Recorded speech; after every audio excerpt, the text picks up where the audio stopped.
Hello students, আজ আমরা শুরু করব WBH এর টেস্ট পেপারের 11 নম্বর school Howrah district inter school test. ঠিক আছে, এর আগে 10টা স্কুল আমরা সলভ করেছি, তোমরা আশা করি সেগুলো দেখেছো এবং তোমরা সেগুলো দেখো এবং যদি না দেখে থাকো তাহলে অবশ্যই দেখো। আমাদের প্লে লিস্ট করা আছে, সেই প্লে লিস্টে গেলে কিন্তু তোমরা প্রতিটা ভিডিও কিন্তু একটা প্লে লিস্টের মধ্যে কিন্তু তোমরা প্রতিটা ভিডিও পেয়ে যাবে।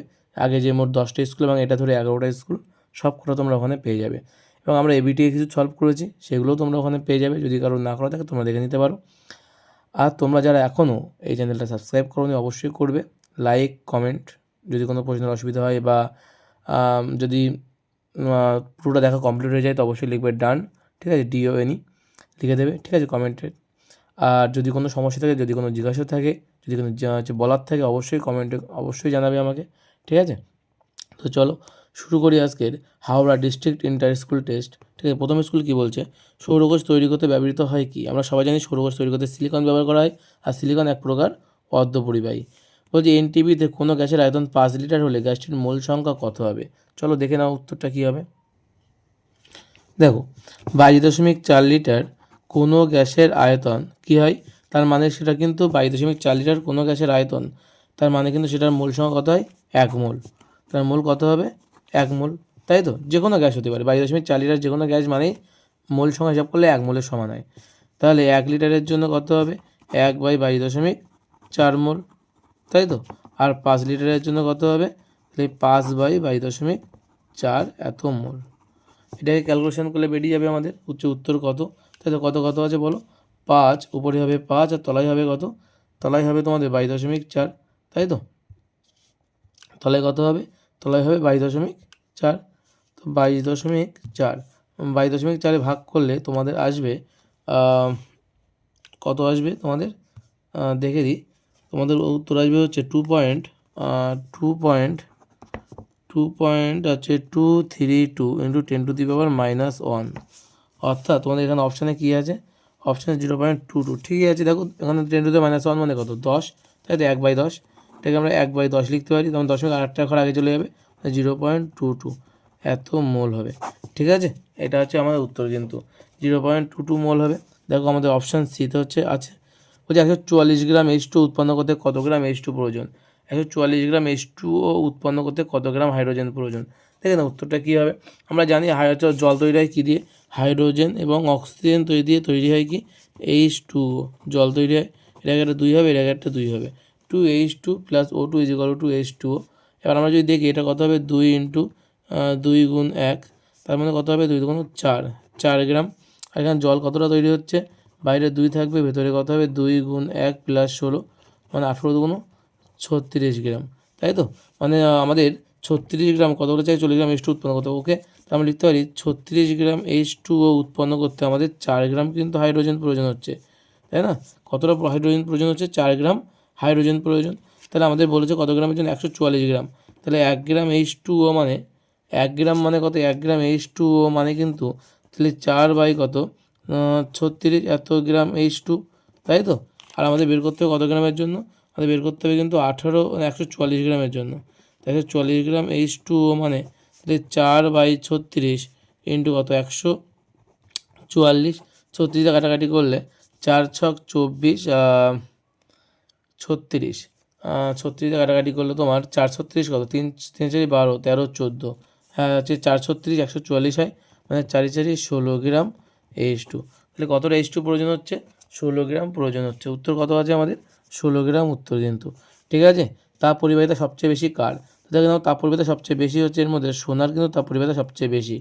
কী সত্ত্বে যে কোনো প্রিজমের মধ্য দিয়ে প্রতিষ্ঠিত রশ্মির চ্যুতি সর্বনিম্ন হয়? কোন সাথে যখন আমাদের আবর্তন কোণ প্রতিসরণ কোণ যখন সমান হয়ে যাবে তখন কিন্তু প্রতিষ্ঠিত রশ্মির চ্যুতি কিন্তু সর্বনিম্ন হবে। মনে থাকবে, উত্তল দর্পণ সর্বদা কী ধরনের প্রতিবিম্ব গঠন করে? সর্বদা অসৎ বিম্ব গঠন করে উত্তল দর্পণ। প্রতিটি 4 ওহম রোধের 3টি পরিবাহী তার দিয়ে এই ত্রিভুজ গঠন করা হলো। যে কোনো 2টি প্রান্তবিন্দুর মধ্যে তুল্যরোধ কত হবে? প্রতিটি 4 ওহম রোধের 3টি পরিবাহী তার দিয়ে একটা ত্রিভুজ গঠন করা হয়েছে। দেখে নাও চিত্রটা কেমন হবে। চিত্রটা হচ্ছে এরকম, একটা ত্রিভুজ করেছে। এই ত্রিভুজের বলছি এখানে একটা রোধ লাগিয়েছে, এখানে একটা রোধ লাগিয়েছে, আর এখানে একটা রোধ লাগিয়েছে। প্রতিটা রোধের মান হচ্ছে 4 ওহম করে। যে কোনো মনে করো দুটো প্রান্ত, মনে করো এই প্রান্ত এ, এই প্রান্ত বি, এই দুটো প্রান্তের মধ্যে রোধের মান নির্ণয় করতে হবে। যদি চিত্রটা আমি দেখি এ থেকে বি, আমি সরাসরি এখানে যাচ্ছি, আবার আমি এদিক থেকেও যেতে পারি, কিন্তু যদি এদিক থেকে যাই তাহলে এটাও 4 ওহম, এটাও কিন্তু 4 ওহম। তাহলে এদিক থেকে যদি যাই তাহলে দেখো চিত্রটা কেমন হবে। এই হচ্ছে আমার এ বিন্দু, ঠিক আছে, এটা এই বিন্দুটা আমার এ বিন্দু, এ থেকে গেলাম গিয়ে এখানে একটা রোধ হয়ে বি বিন্দুতে পৌঁছালাম। আর একটা দেখো আমি এদিক থেকে যদি যাই তাহলে দুটো রোধ পড়বে পাশাপাশি, তাই না, যাত্রার পথে আমাদের কটা রোধ পড়বে, দুটো রোধ পড়বে, তাহলে বি বিন্দু। এটা হচ্ছে 4 ওহম, এটা ছিল 4 ওহম, এটাও 4 ওহম। তাহলে এদিক বরাবর কত হচ্ছে, ওদিক বরাবর একটাই ওহম থাকছে 4 ওহম, আর এদিক বরাবর দেখো আমাদের দুটো জায়গায় আমরা একটা ইউজ করতে পারি, সেটা হচ্ছে 4 ওহম। এই 4 আর 4 8 ওহম, ভালো করে বুঝবে। তাহলে ওপরটা 4 ওহম হচ্ছে, তলায় কিন্তু আমাদের কত হচ্ছে 8 ওহম হচ্ছে, তাই না, তলায় কত হচ্ছে 8 ওহম হচ্ছে। তাহলে 4 আর 8 যদি আমরা 1/RB করি, 1/RB সমান 1/4 প্লাস 1/8, লসাগু করলে 8 হবে, তাই তো। তাহলে 2 প্লাস 1, তার মানে কত হবে 3/8, তার মানে RB মান কত হবে 8/3 ওহম। 8/3 ভাগটা করেছে, 8/3 উত্তরে ভরে রেখেছে, 8/3 ওহম, বোঝা গেল। 8/3 ওহম কিন্তু আমাদের অ্যান্সার হবে। তারপরে তড়িৎ ক্ষমতার একক কী, তড়িৎ ক্ষমতার একক হচ্ছে কিলোওয়াট, তাই তড়িৎ ক্ষমতার একক কি কিলোওয়াট। তারপর বলছে 222/86, সেখান থেকে 210 আর হচ্ছে 84 কটি আলফা কণা নির্গত হয়েছে। দেখো ভর সংখ্যা কত চেঞ্জ হয়েছে, 12, তাই না, 10 ছিল 22, 22 থেকে 10 বাদ দিলে কত হয়, 10 বাদ দিলে 12, 3 4 12, তাহলে 3টি হবে উত্তর।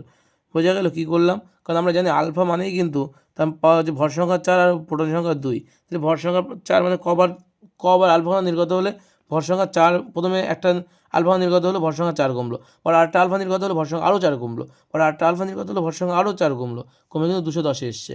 তলাটা হিসাব করার দরকার নেই, তলাটা মিলে যাবে, ঠিক আছে। তলাটা দেখো হচ্ছে তোমার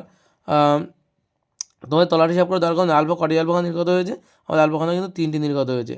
যে হ্যালোজেন মৌলটির আকার সবচেয়ে বড় সেটি হলো কোনটি, যে হ্যালোজেন মৌলের আকার সবচেয়ে বড় সেটি কিন্তু আমাদের আয়োডিন, ঠিক আছে, সেটি হচ্ছে আমাদের আয়োডিন।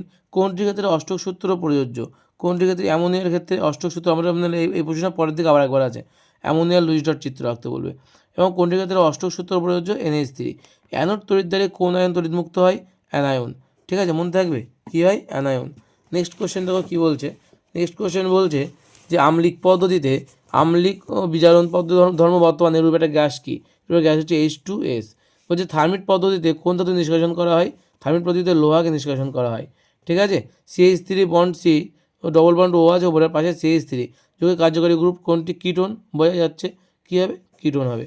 বলছে তারপরের কোশ্চেন কী বলছে দেখো, পরের কোশ্চেন বলছে ক্লোরোফ্লোরো কার্বন দ্বারা বায়ুমণ্ডলের কোন স্তরটি ক্ষতিগ্রস্ত হয়। কী বলেছে কোশ্চেন, যে ক্লোরোফ্লোরো কার্বন দ্বারা বায়ুমণ্ডলের কোন স্তর ক্ষতিগ্রস্ত হয়, কোন স্তর হয়, আমরা জানি যে CFC দিলে ওজোন স্তর ক্ষতিগ্রস্ত হয়, ওজোন স্তর বা ওজোন স্ফিয়ার লিখতে পারি আমরা, ওজোন স্ফিয়ার, বোঝা গেল। ট্রপোস্ফিয়ারে প্রতি কিলোমিটার উচ্চতা বৃদ্ধির সাথে উষ্ণতার পরিমাণ কতটা হয়, 6.5 ডিগ্রি সেন্টিগ্রেড, 6.5 ডিগ্রি সেন্টিগ্রেড। বলছে জীবাশ্ম জ্বালানি ছাড়া বর্তমানে কোন শক্তির উৎস বেশি ব্যবহৃত হয়, আমরা জানি সৌরশক্তি সবথেকে বেশি এখন ব্যবহার করা হয়, সৌরশক্তি সবচেয়ে বেশি ব্যবহার করা হয়। বেলুনে বায়ু ভরলে এর আয়তন ও চাপ উভয়ই বাড়ে, এক্ষেত্রে বায়ু শুধু লঙ্ঘিত হয় না, এটা কি সত্য, মানে এক্ষেত্রে বায়ু শুধু লঙ্ঘিত হয় না, কেমন প্রশ্ন, সত্য মিথ্যা লিখতে বলছে, যে বেলুনে বায়ু ভরলে তার আয়তন ও চাপ উভয়ই বাড়ে, এতে বায়ুর সূত্র কি লঙ্ঘিত হয় না, মানে এটা মানে সত্য মিথ্যা বলতে বলছে। উত্তর কিন্তু এক্ষেত্রে কী হবে, এক্ষেত্রে কিন্তু এটা হচ্ছে সত্য, ঠিক আছে, এক্ষেত্রে কিন্তু, কারণ এক্ষেত্রে এটা কিন্তু বয়লের সূত্র, এক্ষেত্রে কি বয়লের সূত্র লঙ্ঘিত হয়, অ্যাকচুয়ালি এই প্রশ্নটা না এমন হবে যে উত্তরটা, যে এক্ষেত্রে বয়লের সূত্র প্রযোজ্যই হয় না, কারণ বয়লের সূত্রের ক্ষেত্রে কী হয়, ভর স্থির থাকে, কিন্তু যখন আমরা একটা বেলুনে বায়ু ভরি তখন তার কিন্তু ভর পরিবর্তন হয়ে যায়, সুতরাং এক্ষেত্রে বয়লের সূত্রের প্রশ্নটাই আসে না, লঙ্ঘিত হয় না, এটা কিন্তু সত্য, ঠিক আছে, বয়লের সূত্রের প্রশ্নই আসে না। লিটার অ্যাটমসফিয়ার এককে আর এর মান কত, লিটার অ্যাটমসফিয়ার এককে আর এর মান হচ্ছে 0.082 লিটার অ্যাটমসফিয়ার, যে litre atmosphere mole inverse kelvin inverse, ঠিক আছে, এটাই কিন্তু আমাদের উত্তর। তারপর বলে যে কোন প্রসারণ গুণাঙ্ক তরলের নিজস্ব বৈশিষ্ট্য নয়, এটা হচ্ছে আপাত প্রসারণ গুণাঙ্ক কিন্তু তরলের নিজস্ব বৈশিষ্ট্য নয়, আপাত হবে উত্তর, আপাত, ঠিক আছে, আপাত প্রসারণ তরলের কিন্তু নিজস্ব বৈশিষ্ট্য নয়। তাপীয় রোধের রাশিমালাটি লেখো, তাপীয় রোধের রাশিমালা হচ্ছে, আমরা লিখতে পারি কি, তাপীয় রোধের রাশিমালা হচ্ছে D/KA, মনে আছে, RT সমান সমান RT, তাপীয় রোধকে আমরা RT দিয়ে লিখি, RT সমান সমান D/KA। ডি হচ্ছে ওই দুটো আমাদের পরিবাহীর, আমাদের যে আমরা যে পরিবাহীটা নেব সেই পরিবাহীর বেদ কিন্তু, ঠিক আছে। এটি উত্তল লেন্স থেকে 20 সেন্টিমিটার দূরে বস্তু রাখলে কোনো প্রতিবিম্ব গঠিত হলো না, লেন্সের ফোকাস দৈর্ঘ্য কত, উত্তল লেন্সে বলছে 20 সেন্টিমিটার দূরে রাখলে কোনো প্রতিবিম্ব গঠিত হলো না, তাহলে বলছে লেন্সের ফোকাস দৈর্ঘ্য কত হবে? তাহলে 20 সেন্টিমিটারই হবে, তাই না? তারপরে কি বলেছে, হলুদ বর্ণের পরিপূরক বর্ণ কি? হলুদ বর্ণের পরিপূরক বর্ণ কিন্তু অবশ্যই নীল হবে, ঠিক আছে। বলছে তড়িৎ ক্ষমতা পি, বিভব পার্থক্য ভি এবং রোধ আর এর মধ্যে সম্পর্কটা কি? পি ইজিক্যাল টু কী হয়, আমরা কাছে নেক্সট জনে এর উপরে একটা অঙ্ক করেছিলাম, P equal to V square by R, মনে আছে? গতদিনও কিন্তু এর উপরে একটা অঙ্ক করেছিলাম, P equal to V square by R হবে। বলছে 12 ভোল্ট ব্যাটারির সঙ্গে 5 ওয়াট এবং 10 ওয়াট বৈদ্যুতিক বাতিকে শ্রেণীর সঙ্গে যুক্ত করলে কোন বাতিটি বেশি উজ্জ্বলভাবে জ্বলবে? আমরা এই কোশ্চেনটা আমরা আগের দিন করেছিলাম। যা তড়িৎ ক্ষমতা মনে রাখবে এটাইভাবে, যে যা তড়িৎ ক্ষমতা সবচেয়ে কম হয় সে কিন্তু বেশি উজ্জ্বলভাবে কিন্তু জ্বলবে শ্রেণীর সঙ্গে যুক্ত করলে, সেক্ষেত্রে কিন্তু 5 ওয়াট। এর ব্যাখ্যাটা আমরা আগে লাস্ট একটা ভিডিওতে আমরা করেছিলাম, ঠিক আছে, যে কেন হয়, কারণ এক্ষেত্রে অনেক কিছু দেখতে হয়, কিন্তু উজ্জ্বলতা কিন্তু মনে, শুধু এটুকু মনে রাখবে, তোমাদের এই কোশ্চেন তোমাদের ব্যাখ্যা লিখতে হবে না, শুধু এটুকুই মনে রাখবে যে 12 ভোল্ট ব্যাটারির সঙ্গে 5 ওয়াট এবং 10 ওয়াট বৈদ্যুতিক বাতিকে শ্রেণীসমভাবে যুক্ত করলে কোন বাতিটি বেশি উজ্জ্বলভাবে জ্বলবে? মনে রাখবে 5 ওয়াটের যে, অর্থাৎ যে যার তড়িৎ ক্ষমতা সবচেয়ে কম সে কিন্তু সবচেয়ে বেশি কিন্তু উজ্জ্বলভাবে জ্বলবে। ওকে, শ্রেণীসমভাবে যুক্ত করলে, মাইন্ড ইট, শ্রেণীসমভাবে যুক্ত করলে তবেই কিন্তু এটা হবে, ঠিক আছে। এটা উত্তর হবে 5 ওয়াট। তেজস্ক্রিয় রশ্মির মধ্যে কোনটি তড়িৎ চুম্বকীয় তরঙ্গ? তেজস্ক্রিয় রশ্মির মধ্যে কোনটি তড়িৎ চুম্বকীয় তরঙ্গ? গামা রশ্মি কিন্তু তড়িৎ চুম্বকীয় তরঙ্গ, ঠিক আছে। গামা রশ্মি কি? গামা রশ্মি কিন্তু তোমাদের তড়িৎ চুম্বকীয় তরঙ্গ, বোঝা গেল? নেক্সট কোশ্চেন কি বলছে, চ্যালকোজেন মৌল, চ্যালকোজেন মৌল কোনটা হবে? ম্যাগনেটাইট থেকে প্রাপ্ত ধাতু। চ্যালকোজেন মৌল হচ্ছে চ্যালকোজেন মৌল হবে হাইড্রোজেন 2.11.1, তাহলে ম্যাগনেটাইট থেকে প্রাপ্ত ধাতু হচ্ছে লোহা 2.11.2।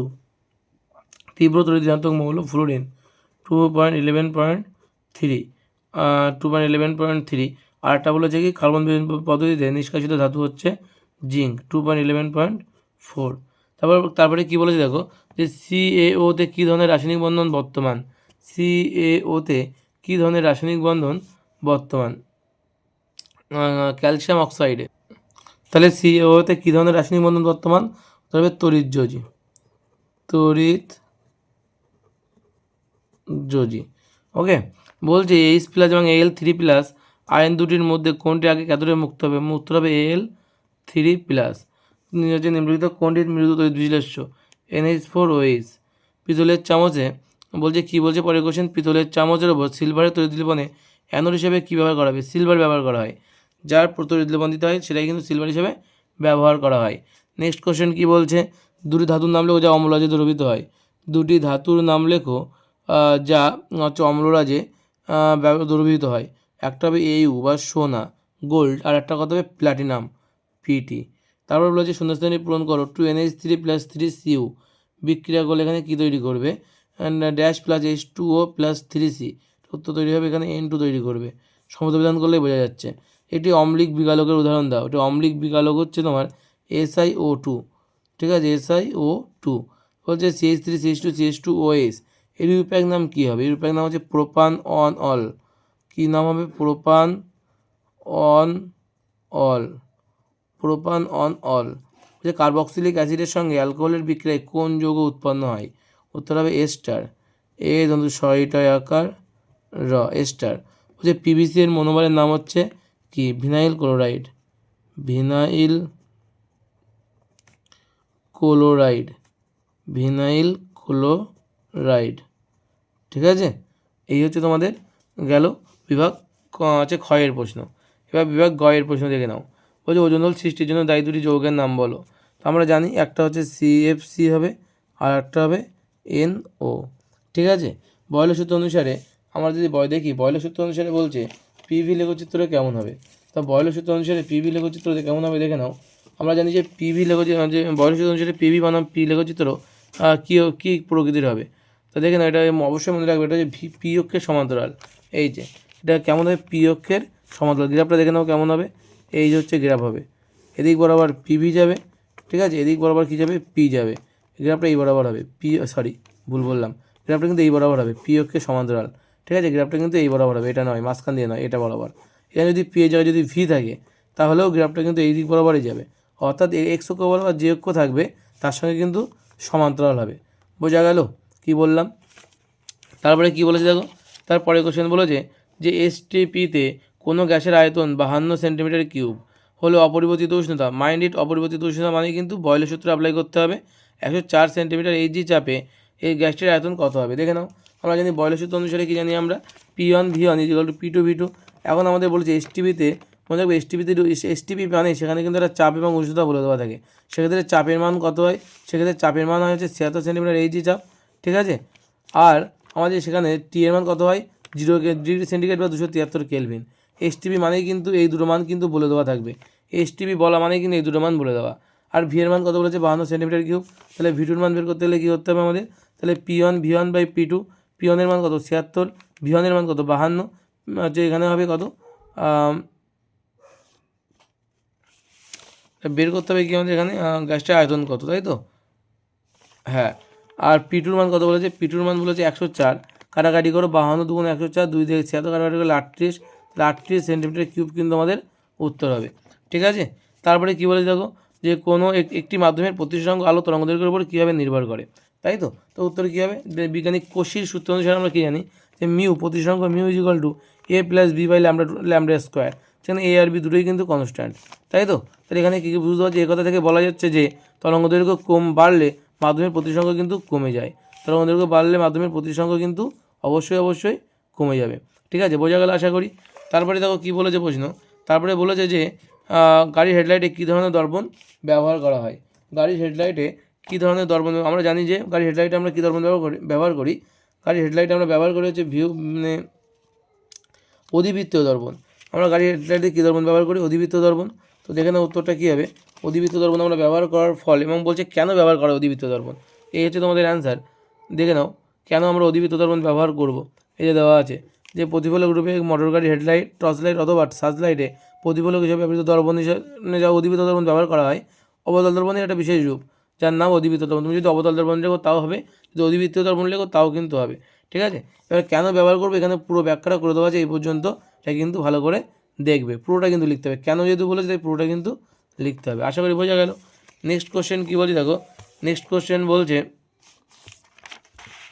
তড়িৎচুম্বকীয় আবেশ সংক্রান্ত, কী বলছে যে তড়িৎচুম্বকীয় আবেশ সংক্রান্ত লেন্জের সূত্রটি লেখো। এই যে তড়িৎচুম্বকীয় আবেশের ক্ষেত্রে আবিষ্ট তড়িৎ প্রবাহের অভিমুখ এমন হয় যে কারণে আবিষ্ট তড়িৎ প্রবাহের সৃষ্টি হয়, আবিষ্ট তড়িৎ প্রবাহতা সর্বদা সেই কারণকে বাধা দেবে, ঠিক আছে। এটাই কিন্তু লেন্জের সূত্র, এটুকু মুখস্থ করে ফেলবে বা খাতায় লিখে রাখবে, ওকে। কী বললাম বোঝা গেল। নেক্সট কোশ্চেন কী বলছি দেখো, বলছে যে KCl এ জলীয় দ্রবণ তড়িৎ পরিবহন করতে পারে কিন্তু চিনির জলীয় দ্রবণ তড়িৎ পরিবহন করতে পারে না কেন, দেখে না উত্তরটা অনেকটা বড়, ঠিক আছে, তোমরা একটু খাতায় তুলে নেবে এটা।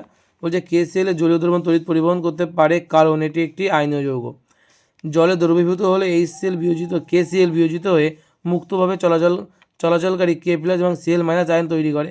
এই মুক্ত আয়নগুলি কিন্তু তড়িৎ পরিবহনের জন্য প্রয়োজনীয় আধান বাহক হিসেবে কাজ করে। যখন দ্রবণের মধ্য দিয়ে প্রবাহিত করা হয় তখন এই আয়নগুলি বিপরীত তড়িৎদ্বারের দিকে চলে যায় এবং বিদ্যুৎ পরিবহনে সম্পন্ন করে। আবার এদিকে কী বলছে, অন্যদিকে চিনি একটি কি সমযোজী যৌগ, তাই তো। যখন চিনি জলে দ্রবীভূত হয় তখন তার অণুগুলি পৃথক হয়ে যায় কিন্তু তারা আয়নে বিয়োজিত হয় না। চিনির দ্রবণে কোনো মুক্ত আয়ন বা চার্জ বাহক থাকে না, সেহেতু তড়িৎ পরিবহনের জন্য প্রয়োজনীয় কী হয়, মুক্ত আয়ন অনুপস্থিত থাকবে, তাই তো, মুক্ত আয়ন কী হবে, অনুপস্থিত থাকবে, ঠিক আছে। তাই চিনির জলীয় দ্রবণ কিন্তু তড়িৎ পরিবহন করতে পারে না। এক কথায় চিনির জলীয় দ্রবণে কিন্তু সে কিন্তু কী হয়, সে কিন্তু তড়িৎ বিশ্লেষণ হয় না, অর্থাৎ কোনো আয়ন উৎপন্ন হয় না, আর আয়ন যদি উৎপন্ন না হয় তারা তড়িৎ পরিবহন করতেও পারবে না, আশা করি বোঝা গেল। নেক্সট কোশ্চেন কী বলেছে, অ্যামোনিয়া অণু কীভাবে গঠিত হয় লুইস ডট চিত্রের সাহায্যে দেখাও। যেহেতু ব্যাখ্যা লিখতে বলছে অ্যামোনিয়ার, সেক্ষেত্রে তোমরা কিন্তু এটা লিখে দেবে, এখান থেকে এই অবধি তোমাদের পুরোটা লিখতে হবে, এই অবধি, ঠিক আছে, পুরোটা লিখবে এবং সঙ্গে এই চিত্রটা কিন্তু তোমাদের রাখতে হবে, এটা প্রতিদিন একবার করে বলি আমি, ঠিক আছে, কারণ এটা এতটাই গুরুত্বপূর্ণ একটা প্রশ্ন, তোমাদের 2026 সালে যারা মাধ্যমিক দেবে তাদের জন্য খুব গুরুত্বপূর্ণ একটা প্রশ্ন, এটা দেখবে অ্যামোনিয়া লুইস ডট চিত্র, ঠিক আছে। নেক্সট কোশ্চেন কী বলছি দেখো, নেক্সট বলছে প্রদত্ত যৌগগুলির মধ্যে আয়তরিযোজী এবং সমযোজী যৌগ শনাক্ত করো। কী কী আছে আমাদের, CaO, CH4, Mg, Cl2, HF, ঠিক আছে। তো তরিযোজী যৌগ কারা, এই যে CaO এবং Mg, Cl2, আর সমযোজী যৌগ কারা, CH4, HF, ঠিক আছে, এই দুটো কিন্তু সমযোজী যৌগ। নেক্সট কোশ্চেন কী বলছে দেখো, বলছে উপযুক্ত বিক্রিয়ার সাথে দেখাও যে H2 একটি বিজারক পদার্থ। এখান থেকে H2 যে বিজারক ধর্ম, এখান থেকে অবধি লিখে দিলে কিন্তু তোমাদের উত্তরটা হয়ে যাবে, ঠিক আছে। নেক্সট কোশ্চেন বলছে ধাতুমল কাকে বলে, একটু উদাহরণ দাও। দেখে না উত্তরটা ধাতুমল কি, এই হচ্ছে ধাতুমল কাকে বলা, এখান থেকে লিখতে হবে। এখান থেকে কিন্তু সবটা লিখতে হবে, যা উদাহরণ দিয়ে একটা উদাহরণ দেওয়া আছে, এই অবধি সবটা লিখবে, ঠিক আছে। ধাতু মল কাকে বলে, উদাহরণ সহ, ঠিক আছে।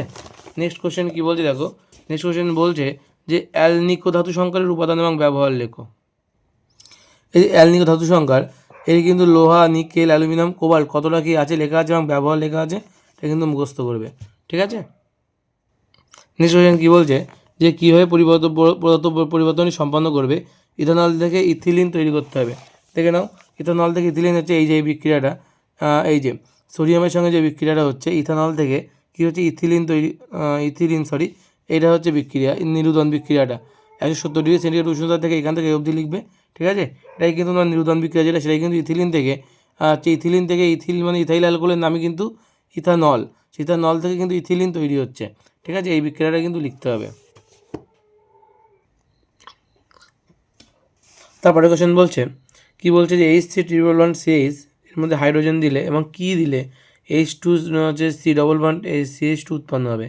আরেকটা বলেছে একই কোশ্চেন বলেছে যেখানে বি দিলে CH3 উৎপন্ন হবে, আর বিকে শনাক্ত করো। দেখে নাও বিক্রিয়া দুটো। প্রথমটা কি বলছে, প্রথম বিক্রিয়াটা হচ্ছে এটাই যে আমাদের কি বলছে H3 এই অ্যাসিটিলিনের সঙ্গে আমরা হাইড্রোজেন দেবো এবং প্ল্যাটিনাম বা পিডি বা র্যানিনিকেল যদি আমরা দিই, প্যালাডিয়াম এটা, এবং র্যানিনিকেল যদি দিই আমরা, তাহলে কিন্তু আমাদের ইথিলিন তৈরি হবে, ঠিক আছে। তাহলে আমাদের কী তৈরি হবে, ইথিলিন তৈরি হবে। এখন বলছে দ্বিতীয় বিক্রিয়া যেটা বলছে যে এর সঙ্গে হাইড্রোজেন দিলে তাহলে এটা তৈরি হবে কী হবে, দেখে নাও। এই একই জিনিস ইথিলিন যেটা তৈরি হবে, সেই ইথিলিনের সঙ্গে যদি আমরা আবার হাইড্রোজেন দিই এবং তার সঙ্গে যদি হচ্ছে র্যানিনিকেল দিই, তাহলে কিন্তু আমাদের ইথেন তৈরি হয়, ঠিক আছে। তাহলে এই দুটো বিক্রিয়া কিন্তু ভালো করে দেখবে, ঠিক আছে। এই দুটো বিক্রিয়া কিন্তু ভালো করে দেখবে, ঠিক আছে। নেক্সট কোশ্চেন বিভাগ ঘয়ে কী বলছে দেখো। প্রথম কোশ্চেন কী বলছে যে প্রমাণ চাপ এবং উষ্ণতায় 16 গ্রাম হাইড্রোজেন এবং 16 গ্রাম অক্সিজেনের মধ্যে কার আয়তন বেশি এবং কেন, দেখে নাও। বলছে হাইড্রোজেনের আণবিক ভর কত, 2 গ্রাম। তাহলে এই 2 গ্রাম হাইড্রোজেনের আয়তন হচ্ছে 22.4 লিটার হাইড্রোজেন। তাহলে 1 গ্রামের জন্য কত হবে আর 16 গ্রামের জন্য কত হবে, উত্তরে 199.2 লিটার। আর বলছে অক্সিজেনের আণবিক ভর হচ্ছে 32 গ্রাম। তাহলে 32 গ্রাম অক্সিজেন মানে কিন্তু 22.4 লিটার অক্সিজেন। তাহলে 1 গ্রামের মান কত, 16 গ্রামের মান কত, তাহলে 16 গ্রামের মান কত হচ্ছে 11.2 লিটার। তাহলে বুঝতেই পারছি 199.2 লিটারটা বড় হবে। তাহলে কী হচ্ছে 16 গ্রাম হাইড্রোজেনের আয়তন কিন্তু বেশি। আশা করি বোঝা গেল কি বললাম, ক্লিয়ার হলো এই পর্যন্ত। নেক্সট কোশ্চেন কী বলছে দেখো। নেক্সট কোশ্চেন বলছে 10 গ্রাম ক্যালসিয়াম কার্বনেটকে খোলা জায়গায় তীব্র উত্তপ্ত করলে ওজনের কী পরিমাণ হ্রাস করবে। দেখো, তাহলে এই ক্যালসিয়াম কার্বনেটকে তো উত্তপ্ত করলে কী উৎপন্ন হয়, CaO উৎপন্ন হয়, CO2 উৎপন্ন হয়। আর CO2 কে বাতাসের সাথে মিশে যাবে, ফলে কি ওজন হ্রাস ঘটবে। তাহলে CO2 পরিমাণ যতটা হ্রাস ঘটবে ততটাই কিন্তু ওজন হ্রাস ঘটবে, তাই না। তাহলে CO3কে আমরা আণবিকভাবে বের করলে 100 গ্রাম, আর CO2 তোমরা সবাই জানো 44 গ্রাম হয়। তাহলে 100 গ্রাম CO3কে উত্তপ্ত করলে 44 গ্রাম কিন্তু ওজন কমছে বা কার্বন ডাইঅক্সাইড উৎপন্ন হচ্ছে। তাহলে 1 গ্রামের জন্য কত, 10 গ্রামের জন্য কত হবে, 4.4 গ্রাম CO2 কিন্তু আমাদের নির্গত হবে এবং সেটা কিন্তু বাতাসে মিশে যাবে, অর্থাৎ 4.4 গ্রাম কিন্তু ওজন হ্রাস ঘটবে। আশা করি বোঝা গেল। নেক্সট কোশ্চেন কী বলছে, বলছে যে 32.5 গ্রাম দস্তার সঙ্গে অতিরিক্ত H2SO4 বিক্রিয়া করলে H2S গ্যাস উৎপন্ন হয়, এসটিপিতে তার আয়তন কত হবে। Zn 65 বলছে বিক্রিয়ার সমীকরণ Zn প্লাস H2SO4 বিক্রিয়া করলে ZnSO4 প্লাস H2, তাহলে যে Zn 65 গ্রাম বলেছে, H2 22.4 লিটার। কেন 22.4 লিটার করলে আমাকে আয়তন চাইছে, তাই 65 গ্রাম Zn থেকে আমরা যতটা হাইড্রোজেন পাবো সেটা হচ্ছে 22.4 লিটার হাইড্রোজেন পাচ্ছি। তাহলে 1 গ্রামের জন্য কত পাবো আর 32.5 গ্রামের জন্য কত পাবো, কাটাকাটি করলে কিন্তু 11.2 লিটার পাবো। বুঝতে পারছো, 65 থেকে 32.5 অর্ধেক হয়ে যাচ্ছে, তাহলে 22.4 থেকে অর্ধেক হয়ে 11.2 হয়ে যাবে। আশা করি বোঝা গেল। নেক্সট কোশ্চেন কী বলছে, নেক্সট কোশ্চেন বলছে যে আবদ্ধ তরলে আবদ্ধ প্রসারণ এবং প্রকৃত প্রসারণ বলতে কী বলছে, এদের মধ্যে সম্পর্কটি লেখো। তো দেখে নাও উত্তরটা কী হবে। উত্তরটা দেখে নাও, তরলের আবদ্ধ প্রসারণ গুণাঙ্ক প্রতি ডিগ্রি উষ্ণতা বৃদ্ধির জন্য কোনো তরলের একক আয়তনে যে পরিমাণ আবদ্ধ প্রসারণ হয় তাকে তরলের আবদ্ধ প্রসারণ গুণাঙ্ক বলা হয়, ঠিক আছে। এখান থেকে এটা লিখবে, এখান থেকে হচ্ছে ভ্যালুটা লিখবে, না লিখলেও কিছু হবে না। তাহলে প্রকৃত প্রসারণ গুণাঙ্কের সংজ্ঞাটা এখান থেকে একটু লিখবে, এদের মধ্যে সম্পর্ক কী বলছে দেখো। তো এই যে তরলের আবদ্ধ প্রসারণ এবং প্রকৃত প্রসারণ গুণাঙ্ক দুটির মধ্যে সম্পর্ক, তরলের ক্ষেত্রে প্রকৃত প্রসারণ গুণাঙ্ক গামা আর ইজিক্যাল টু আবদ্ধ প্রসারণ গুণাঙ্ক গামা এ প্লাস পাত্রের উপাদানের প্রসারণ গুণাঙ্ক গামা জি। তাহলে gamma R is equal to gamma A plus gamma G, অর্থাৎ প্রকৃত প্রসারণ গুণাঙ্ক সমান সমান আবদ্ধ প্রসারণ গুণাঙ্ক প্লাস পাত্রের প্রসারণ গুণাঙ্ক, ঠিক আছে। এটাই কিন্তু এদের মধ্যে সম্পর্ক। নেক্সট কোশ্চেন কী বলছে দেখো। নেক্সট কোশ্চেন বলছে যে কী বলেছে, যে তাপ পরিবাহিতাঙ্কের সংজ্ঞা দাও, তাপ পরিবাহিতাঙ্কের সংজ্ঞা দাও এবং বলছে কঠিন পদে তাপ পরিবাহিতাঙ্কের রাশিমালা এবং একক লেখো। তাপ পরিবাহিতাঙ্ক যা তাপ পরিবাহিতা একই জিনিস, তার পরিবর্তে সংখ্যাটা তোমরা এখান থেকে লিখে নেবে, এখান থেকে এই অবধি লিখবে এবং এককগুলো দেখো এখানে দেওয়া আছে, এই যে একক দেওয়া আছে আর রাশিমালা সেটা কিন্তু একদম এখান থেকে বা এখান থেকে না লিখো এখান থেকে লিখো, মনে করি দেখে একদম এই পর্যন্ত তোমার লিখতে হবে। ঠিক আছে, তাহলে তোমার এখান থেকে সবটাই কিন্তু তোমার প্রশ্নের মধ্যে চলে আসছে, সবটাই কিন্তু তোমার লিখতে হবে উইথ চিত্র সহ। নেক্সট কোশ্চেন কী বলছে, বলছে যে নির্দিষ্ট কোনো মাধ্যমের আলোর আপতন কোণ 30 ডিগ্রি এবং প্রতিসরণ কোণ 45 ডিগ্রি হলে মাধ্যমের প্রতিসরাঙ্কের মান কত হবে। দেখে নাও, প্রতিসরাঙ্ক ইজিকল তাহলে কত, sine i by sine r, তাই তো mu equal to sine i by sine r, sine i মানে 30 ডিগ্রি, সাইন আর মানে 45 ডিগ্রি, তাহলে সাইন 30 ডিগ্রি মানে কত হাফ, আর 45 ডিগ্রি মানে 1/√2, তাহলে এই √2 উপরে উঠে যাচ্ছে, তাহলে হচ্ছে হাফ ইন্টু √2, তাহলে এখানে তলায় আমরা 2 এর জায়গায় √2 ইন্টু √2 করতে পারি, কাটাকাটি করলে একটা √2 তলায় থেকে যাবে, তাহলে হচ্ছে 1/√2 হচ্ছে আমাদের অ্যান্সার। নেক্সট কোশ্চেন কী বলছে, এটি বস্তুর দৈর্ঘ্য 5 সেন্টিমিটার, এটিকে উত্তর লেন্সের সামনে 2 সেন্টিমিটার দূরত্বে রেখে 10 সেন্টিমিটার দৈর্ঘ্যের প্রতিবিম্ব পাওয়া গেল, রৈখিক বিবর্তনের প্রতিবিম্ব মান কত হবে। খুব গুরুত্বপূর্ণ একটা প্রশ্ন, এই প্রশ্নগুলো কী হয় বলো তো, একটা সূত্র দিয়ে দুটো অঙ্ক করতে হয়। দেখো রৈখিক বিবর্তন মানে কি, প্রতিবিম্বের উচ্চতা বা দূরত্ব, মানে দূরত্ব হবে প্রতিবিম্বের দূরত্ব বা প্রতিবিম্বের উচ্চতা, তাহলে কি বস্তু দূরত্ব বা বস্তুর উচ্চতা। তাহলে আমরা যদি প্রথমবার রৈখিক বিবর্তন করি তাহলে কী কী দেওয়া আছে দেখে নিই। আমাদের দেওয়া আছে কী কী, আমাদের দেওয়া আছে হচ্ছে বস্তুর দূরত্ব, কী দেওয়া আছে দেখে নাও। আমাদের দেওয়া আছে কি বস্তুর দূরত্ব দেওয়া আছে 2 সেন্টিমিটার, বস্তুর দৈর্ঘ্য দেওয়া আছে 5 সেন্টিমিটার, প্রতিবিম্বের দৈর্ঘ্য দেওয়া আছে 10 সেন্টিমিটার, আর বস্তুর দূরত্ব যেটা আমার জানা নেই সেটা আমি 1 সেন্টিমিটার ধরে নিয়েছি। তাহলে আমাদের প্রথমবারে কী করবো, প্রথমবারে আমরা যেটা করবো সেটা হলো প্রতিবিম্বের দৈর্ঘ্য বাই বস্তুর দৈর্ঘ্য, প্রতিবিম্বের দৈর্ঘ্য 10 সেন্টিমিটার আর বস্তুর দৈর্ঘ্য 5 সেন্টিমিটার, 10/5 কাটাকাটি করলে 2, তাহলে এম এর মান কত হচ্ছে 2, আমাদের রৈখিক বিবর্তনের মান কত হচ্ছে 2। আবার বস্তুটির প্রতিবিম্ব দূরত্ব যদি 1 সেন্টিমিটার ধরে থাকি, তাই তো, তাহলে কী হবে দেখো, তাহলে আমরা জানি এম ইজিক্যাল টু কত, এম মানে 2 বসালাম, এম ইজিক্যাল টু কী হয় যে প্রতিবিম্বের দূরত্বটা আগে লিখতে হয়, প্রতিবিম্বের দূরত্ব আমি প্রতিবিম্বের দূরত্ব সেটা আমি এক্স ধরেছি, আর তলায় বস্তু দূরত্ব কত বলেছে 2 সেন্টিমিটার বলেছে, এই যে, তাই না, তাহলে মান বসালাম x/2, 2 × 4, অর্থাৎ এটা কত হবে 4 সেন্টিমিটার হবে। আশা করি বোঝা গেল। নেক্সট কোশ্চেন কী বলছে, নেক্সট কোশ্চেন বলছে যে কোন আলোক তরঙ্গ দৈর্ঘ্য হচ্ছে, কোন আলোক তরঙ্গ দৈর্ঘ্য হচ্ছে 320 nm, শূন্যস্থানে আলোর কম্পাঙ্ক কত হবে। দেখে নাও যে আলোর কম্পাঙ্ক n ইজিক্যাল টু, আমরা জানি যে C equal to n lambda, এটা মনে রাখবে। এখানে সি হচ্ছে আলোর গতিবেগ, n হচ্ছে কম্পাঙ্ক, হচ্ছে ল্যামডা হচ্ছে তরঙ্গ দৈর্ঘ্য, তাহলে সেখান থেকে n এর মান বের করতে গেলে সি বাই ল্যামডা হবে, সি বাই ল্যামডা অর্থাৎ সি এর মান কত 3 × 10⁸, আর ল্যামডা মানে কত 320 × 10⁹ করেছি, কারণ 320 ন্যানোমিটার ছিল, ন্যানোমিটার থেকে মিটার করতে গেলে কত হবে 10⁻⁹ দিয়ে আমাদের গুণ করতে হয়, তাই তো, তাই করলাম, করে কিন্তু এর মান আসে কত 9.375 × 10⁻14 মিটার, এটা কিন্তু আমাদের অ্যান্সার হবে। আশা করি বোঝা গেল। নেক্সট কোশ্চেন কী বলছে, মুখ্য প্রকাশ কাকে বলা হয়, দেখে নাও। এটা লিখে দেবে মুখ্য প্রকাশ, যে একগুচ্ছ আলোক রশ্মি এখান থেকে শুরু করে এই অবধি লিখে দেবে, এটা হচ্ছে মুখ্য প্রকাশ বলা হয়, এবং একই সঙ্গে কিন্তু গৌণ প্রকাশটাও পড়ে রাখবে, গৌণ প্রকাশটাও কিন্তু তোমাদের জন্য খুব ইম্পর্টেন্ট, তাহলে এখান থেকে এই অবধি কিন্তু সবটা লিখতে হবে, ঠিক আছে। তারপরে কী বলেছে দেখো, নেক্সট কোশ্চেন বলছে তাপ পরিবাহী সংক্রান্ত জুলের সূত্রটি লেখো, তাপ পরিবাহিতা সংক্রান্ত জুলের সূত্র, দেখে নাও, তাপ পরিবাহিতা সংক্রান্ত জুলের সূত্র কী বলছে, এই যে কী বলছে দেখো এখানে, যে জুলের সূত্র একটা আছে এখানে, যে পরিবাহী রোধ, যে এখানে এইচ প্রপোর্শনাল আই স্কয়ার যখন আর/টি ধ্রুবক, এই একটা বলেছে 3টি সূত্র জুলের, আর একটা যে এইচ প্রপোর্শনাল আর যখন আই/টি ধ্রুবক, আর একটা বলেছে এইচ প্রপোর্শনাল টি যখন আই এবং আর দুটোই কিন্তু ধ্রুবক, এই তিনটে নিয়ে কিন্তু জুলের সূত্র বলে কিন্তু তিনটেই তোমার লিখতে হবে, কথায় পুরোটা লিখতে হবে, ঠিক আছে, লিখে দেবে পুরোটা, ঠিক আছে। নেক্সট কোশ্চেন কী বলেছে, আর গাণিতিক রূপ দিতে বলেছে, মানে গাণিতিক রূপটা তোমার লিখতে হবে কিন্তু, যেটা আমি মুখে বললাম। তারপরে কত বলেছে 60 ওয়াট এবং 220 ভোল্ট বাতির মধ্য দিয়ে তড়িৎ প্রবাহ পাঠালে তড়িৎ প্রবাহমাত্রা কত হবে, ওই বাতির ফিলামেন্টের রোধ কত, দেখে নাও উত্তরটা কী হবে। বলছে পি এর মান বলেছে 60 ওয়াট, ভি বলেছে 220 ভোল্ট, তাহলে P equal to V I, যেখানে আই এর মান বের করলে পি বাই ভি, আই এর মান প্রবাহমাত্রা বের করতে বলেছে পি বাই ভি, ভি মানে কত, পি মানে 60 আর ভি মানে 220, কাটাকাটি করলে 6/22 এত অ্যাম্পিয়ার।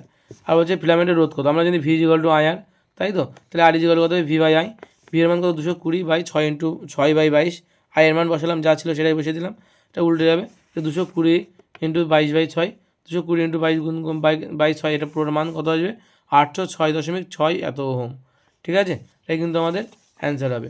নেক্সট কোশ্চেন কী বলেছে, যে ফ্লেমিংয়ের বামহস্ত নিয়মটি লেখো, ফ্লেমিংয়ের বামহস্ত নিয়মটি কী হবে দেখে নাও। এই যে হচ্ছে ফ্লেমিংয়ের বামহস্ত নিয়ম, তোমরা আগেও অনেকবার বলেছি তোমাদের, যে বামহস্তের বৃদ্ধাঙ্গুশ ও মধ্যম এবং তর্জনীকে পরস্পরের সঙ্গে সমকোণে রেখে প্রসারিত করলে তর্জনী চৌম্বক ক্ষেত্রের দিক এবং মধ্যমা তড়িৎ প্রবাহের দিক নির্দেশ করে, তবে বৃদ্ধাঙ্গুলি পরিবাহীর গতির অভিমুখ নির্দেশ করবে, ঠিক আছে।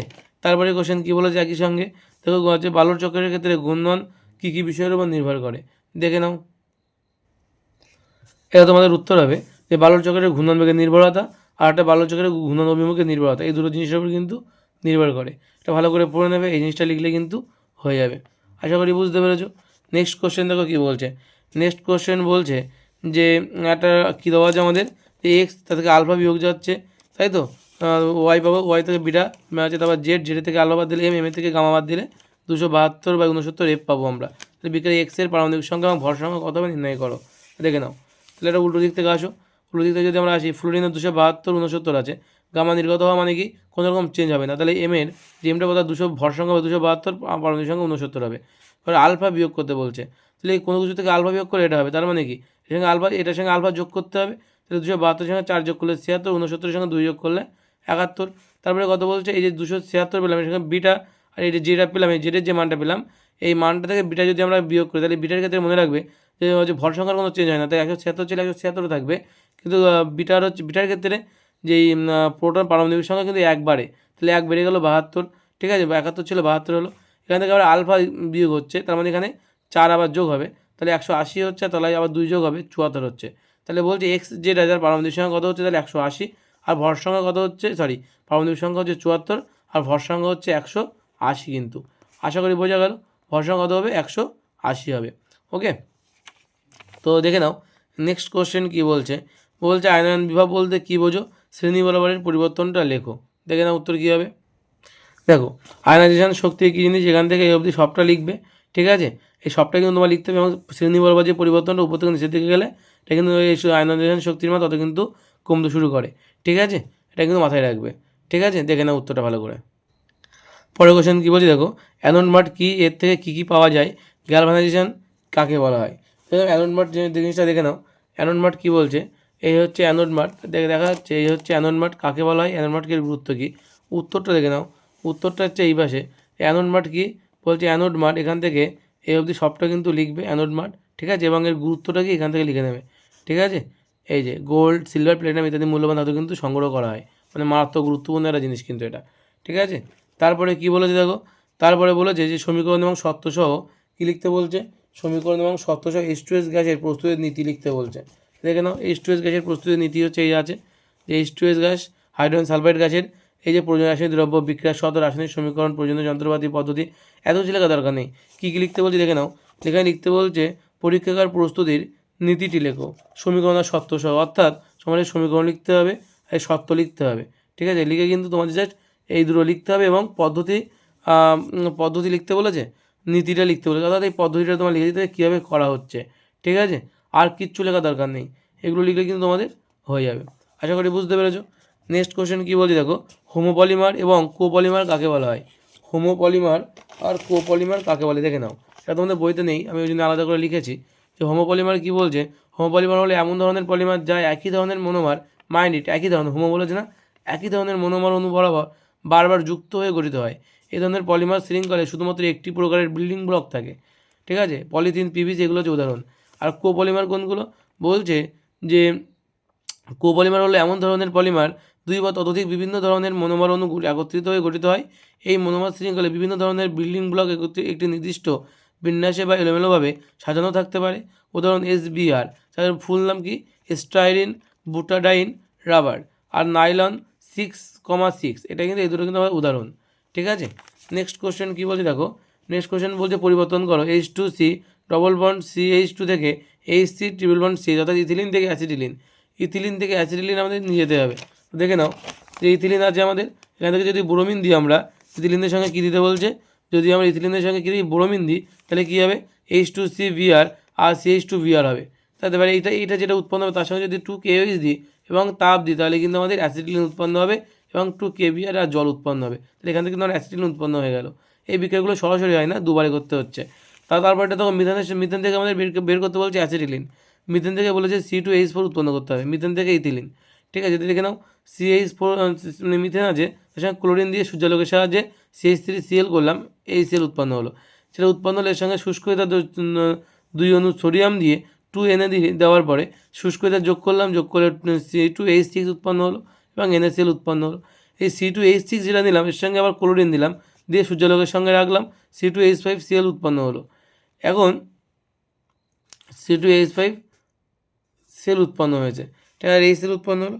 এখন দেখো এখান থেকে কী করলাম আমরা, এখান থেকে আমরা যেটা করেছি যে C2H5Cl, যেটা C2H5Cl, এর সঙ্গে কিন্তু আমরা KOH দিয়েছি। KOH দিলে কিন্তু C2 তাপ দিতে হয়েছে, দিলে C2H4 উৎপন্ন হবে এবং KCl উৎপন্ন হবে। আশা করি বোঝা গেল, ঠিক আছে। এই হচ্ছে তোমার এই যে CH4 থেকে C2H4 উৎপন্ন হওয়ার বিক্রিয়া। তো এটাই কিন্তু লাস্টে আমাদের চেয়েছিল, CH4 থেকে H2C ডবল বন্ড CH2 বা হচ্ছে C2H4 উৎপন্ন করতে হবে।